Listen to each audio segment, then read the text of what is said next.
All right, let's get this party started. My first official video of the new channel.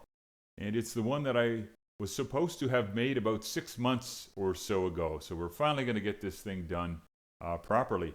We want to do it quickly, expediently, so let's jump right into it. Right now, I could go back a little further, but for this particular video, to keep it short, I'm only going to go back just a handful of months in 2022. And I want you to focus on this SPIT launch video, if you recall. So the SPIT Strategic Portfolio Insurance Trader. Now this was, as you can see here, February 9th, I put that thing out. And the design and the reason for this was as follows. It was for the buy and holder specifically. So someone just honestly doing what you're supposed to do if you want to get on with your life and not pay attention to the market, buy and hold. A nice US index, like the SPY, for example. A perfectly functional, nice way of doing things, despite how it's looking like this year. Don't let that derail the long-term process if you're a buy and holder. You know it's worked well, right? And this SPIT trader was simply designed as a supplement to that philosophy. So it wouldn't do a lot of trades at all on an annual basis. And statistically, it would save you a few percent a year, save you / make you a few extra percent a year. So that was its design by intent, and it was priced accordingly. Something that if you had any amount of money to invest and you wanted to maybe save / make an extra couple percent a year, statistically, it was an excellent thing to do. This video is still available. I believe it's probably in one of the playlists that I've linked on the new channel here. But it's still available on the original old deprecated account. So you can go through there and familiarize yourself with that if you wanted to. Now I didn't include it, and I made a point of saying this on that video, I didn't include it with the full Algo, my long-term Algo process, simply because at the time, well, it's still the case, there were a few times where the Algo would be in conflict with the SPIT trader. So, we would have to figure out what we wanted to do in that case. So I intentionally made it separate. Now fast forward a handful of months after that, and I began to work on, just if I could, running over the same ground, the same data like I always do. I wanted to employ a cash position into my long-term algorithm, which it previously never had. Now again, running over the same data multiple times, it's generally some pretty unfertile ground, but you just keep going at it time and again. Not that there's ever anything wrong, I don't believe, with my algo, but at the same time, I also believe there's always something you can do to make it better. Now, I have an extremely high bar for what, quote, make it better, unquote, means. And it's simply that anything I employ has to not fail a null hypothesis test. And that null hypothesis test, those of you that are mathematically inclined know that it is extremely, extremely tight. There's very few trading processes that actually get through without failing the null hypothesis test. It doesn't mean they're not good for trading. It just means that this null hypothesis testing is extremely strict, and you're not going to get through that most times unscathed. So going over the same what has previously been unfertile ground, looking for some process statistically relevant that we could move into a cash position without it disrupting the primary algo. Because if we start running over the basic tenets of the algo, I don't care what I'm doing or how good it looks, it's not likely going to get through that null hypothesis test unscathed. But also, I cannot have it disrupting the primary algo. So I guess with that, I want to show you this particular graph first. Okay, so this is a snip over the last couple years. And this is simply the S&P price scale. So this has no relevance. It's just the track of the S&P. What you do see here that's different is the blue and the orange.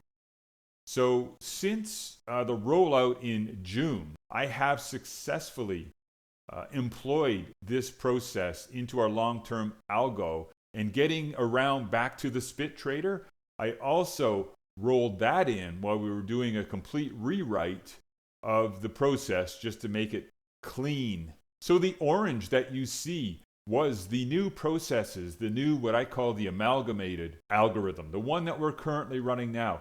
When this is orange, it's staying out of the way and it's basically following the process of the original algorithm. And where it's blue, it doesn't mean that it was the amalgamated algorithm was losing along with the market, because as you can see, it starts to go blue when we start to go down. It just simply means that now we are employing the amalgamated portion, the spit trader, and employing a cash position at times. So you can see this is exactly what I wanted to see happen. It stayed out of the way during runs like 2021. So it's not, thinking, oh, this is too high, it can't go any higher. That type of thing. That's just counterproductive to making money. And it's something very easy to fall into. So that's why I designed this graph. I wanted to see what these look like stacked against each other and versus the S&P, which is why I just laid it across or over top the S&P. So as far as returns go, because again, I don't like to upset the apple cart of an excellent algorithm. And so what I wanted to do is, now that I've employed the new, what I call my amalgamated algorithm, just the combination of everything new that has happened this year, what would it look like had I ran that from the start? Now, you can't go back in time, but I want to see what it looks like. So what you see here is the original portfolio in green and the amalgamated portfolio in red. And again, this is the type of information I want to see, because I want to see effectively no difference most of the time on the long term. And I think we can all agree, give or take, the red line and the green line, keeping it down to the simplest terms, are a lot more alike than they are dissimilar. And as a matter of fact, I can pin a number on it.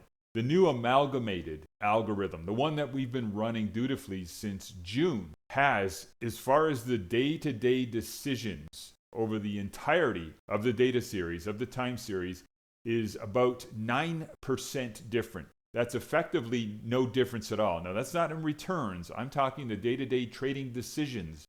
What were the same, new and old, versus different? 9%. It's exactly what I want to see. Now, let's drill in on these differences. Let's just take a look at the last little while. And what you see immediately on the red, what we've been running now, is these flat lines. That was the deployment of the cash position. And you can see over here, if you recall the last plot that I had showed you, right, that was up here. It's mirroring exactly. It's just the returns are different long term. But that doesn't matter, because you don't go back in time, you only go forward. And the mirroring is the same. But as the market started to come undone, right, you can see where these cash positions have held in. So since June, this has been our life. We lost a little bit, but not as much as the S&P itself. So back in June, maybe beginning of July, I had contacted the spit traders and said, hey, this is what I've got going on here. It is a bit of a change. You have two options. You can discontinue the service, because I was going to discontinue offering it now that I had everything wrapped up into one algorithm that was hardly any different in the long run, but in the short run, especially during markets that we've had like this year, would definitely keep you happier. You would just be out in cash more. Your drawdown would be less. And again, this is what you're looking at here. So I guess necessity is the mother of all inventions. And once we finally needed it, we finally found a way around it. So back in June, I contacted those spit traders and said, either discontinue the service if you still are, or roll into the new service. And you're going to get the best of both worlds. And I'm just going to go ahead and say the smart ones did just that. And the other ones, I don't know. I use the terminology tire kicker.